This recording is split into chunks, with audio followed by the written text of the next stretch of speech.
Hari ini jom kita belajar 7 formula untuk bina kekayaan daripada Dave Ramsey. Langkah pertama, simpan RM1,000 sebagai permulaan dana kecemasan. Langkah kedua, bayar semua hutang kecuali hutang rumah menggunakan debt snowball method. Langkah ketiga, simpan dana kecemasan 3 ke 6 bulan pendapatan. Langkah keempat, simpan 15% daripada pendapatan untuk dana persaraan. Langkah kelima, buat tabung untuk dana pendidikan anak.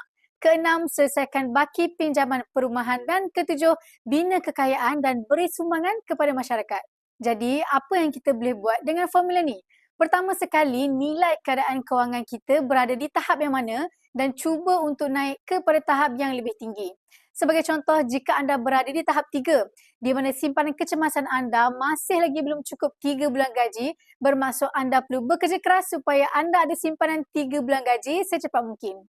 Jika sebelum ni simpan duit susah nak kekal, tukar strategi simpan dalam bentuk emas. Katakan gaji anda sekitar RM2,500, anda boleh letakkan matlamat untuk dapatkan item 5 gram gold bar ini sebagai dana kecemasan 1 bulan gaji kerana 5 gram ini bernilai sekitar RM2,500. Untuk capai dana kecemasan 3 bulan gaji, target untuk kumpul 3 keping 5 gram gold bar ni dan simpan untuk kegunaan yang betul-betul mendesak. Kesimpulannya, formula daripada Dave Ramsey ini kesemuanya tidak akan berjaya tanpa ada simpanan yang kukuh. Jika dibandingkan dengan duit kertas, sudah tentu simpanan emas lebih bernilai dan susah bocor. Bagi yang masih lagi belum mula simpan emas, untuk mendaftar boleh rujuk pin video saya atau isi back video di bawah. Saya akan bantu sebaiknya.